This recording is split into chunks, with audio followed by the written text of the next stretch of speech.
क्या कभी फिलिस्तीन एक देश बन सकता है? क्या गाजा में कभी कट्टरपंथी हमास पैर फैला सकता है? तो इसका जवाब हम आपको देंगे। दरअसल इजराइल का अगला बड़ा कदम तय हो चुका है और इस बार निशाना सीधा गाजा सिटी के दिल पर है। इजरायली कैबिनेट से लेकर जमीनी कमांडरों तक हर कोई इस ऑपरेशन को गाजा का एंड गेम मान रहा है, क्योंकि इजरायली सेना गाजा पर कब्जे के लिए निकल चुकी है, जो सीधे फिलिस्तीन को देश बनाने से भी जुड़ा है। इस रिपोर्ट में हम आपको विस्तार से बताएंगे कि गाजा पर कब्जा कैसे होगा और क्या कभी फिलिस्तीन एक देश के तौर पर स्थापित हो पाएगा। नमस्कार, मैं दिव्यांश और आप देख रहे हैं जी भारत। पहले देख लीजिए गाजा का हाल। सबसे पहले आपको जिहादी हमास के कट्टरपंथ में जकड़े गाजा का हाल बता देते हैं। गाजा का ब्लूप्रिंट फाइनल हो चुका है। आईडीएफ यानी इजरायली रक्षा बलों को साउथ कमांड, ऑपरेशंस डायरेक्टरेट और खुफिया एजेंसियों के साथ मेन ऑपरेशनल आइडिया को मंजूरी मिल गई है, जिसके तहत गाजा से लोगों को निकाला जाएगा। लोगों को गाजा के दक्षिण के मुआसी इलाके में ले जाया जाएगा। हमास पर आखिरी और करारा हमला होगा, फिर गाजा सिटी पर पूरा नियंत्रण कर लिया जाएगा।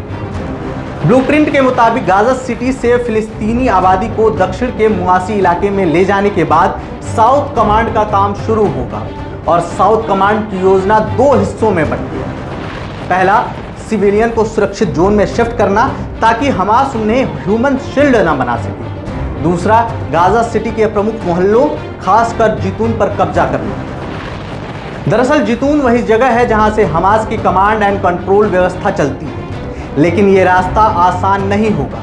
खुफिया रिपोर्ट्स के मुताबिक हमास के जिहादी लड़ाके जमीन और अंडरग्राउंड दोनों मोर्चों पर घात लगाए बैठे हैं। मशीन गनों, बमों, सुरंगों और रॉकेट लॉन्च साइट को फिर से एक्टिवेट कर दिया गया है। उनका मकसद ये है कि जैसे ही आईडीएफ ज़्यादा अंदर तक बढ़ेगा, हमास रॉकेट बरसाने की कोशिश करेगा, लेकिन आईडीएफ का टारगेट हमास के प्रशासनिक दफ्तर और पावर सेंटरों को जमींदोज करना है। इसके अलावा यह ऑपरेशन सिर्फ मिलिट्री नहीं बल्कि मानवीय और राजनीतिक मोर्चे पर भी खेला जाएगा।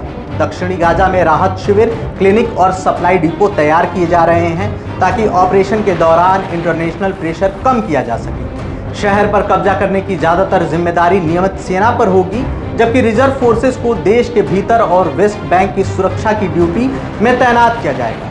इससे आईडीएफ एक साथ कई मोर्चों पर सक्रिय रह पाएगा। 7 अक्टूबर के नरसंहार के बाद आईडीएफ यानी इजरायली रक्षा बलों ने हमास के जिहाद पर हमला शुरू किया था। हमास के कट्टरपंथ को जड़ से मिटाने के लिए आईडीएफ ने लगभग पूरे गाजा को समतल कर दिया, जिहादियों की कमर तोड़ दी। फिर कुछ दिनों पहले ही इजरायली सुरक्षा कैबिनेट ने गाजा पर कब्जे की अनुमति दे दी थी, जिसमें प्रधानमंत्री बेंजामिन नेतन्याहू की अध्यक्षता में हुई बैठक में गाजा के लिए 5 प्लान्स पर मुहर लगाई गई थी। पहला, हमास और उसके सभी जिहादी गुटों का निशस्त्रीकरण, बंधकों की वापसी जीवित और मृत दोनों, गाजा पट्टी का पूर्व विसैन्यीकरण ताकि कोई कट्टरपंथी संगठन न उभरे, गाजा पर अस्थायी इजरायली सुरक्षा नियंत्रण। 5वां है और सबसे आखिरी, वैकल्पिक नागरिक प्रशासन, जिसमें हमास या किसी कट्टरपंथी विचारधारा की कोई भूमिका न हो। यहाँ ये भी बताना जरूरी है कि हमास के कब्जे में अभी तक लगभग 50 बंधक हैं, जिनमें से कुछ जिंदा हैं और कुछ को जिहादियों ने मार डाला है। ऐसे में नेतन्याहू ने कसम खाई थी कि भविष्य में न तो हमास होगा और न ही कोई फिलिस्तीन। अब इजरायली सेना की कार्रवाइयों से साफ है कि नेतन्याहू अपने इस वादे को पूरा करते हुए नजर आ रहे हैं। क्या फिलिस्तीन बन पाएगा देश? अब सबसे बड़ी बहस है फिलिस्तीन को लेकर, क्योंकि वेस्ट बैंक और गाजा पट्टी को मिलाकर ही फिलिस्तीन देश बनाने की मांग की जा रही है। कई अरब और पश्चिमी देशों का मानना है कि 2 राज्य समाधान ही रास्ता है, लेकिन पहली बात यह है कि फिलिस्तीन जैसे देश का नक्शा जमीन पर मौजूद ही नहीं है।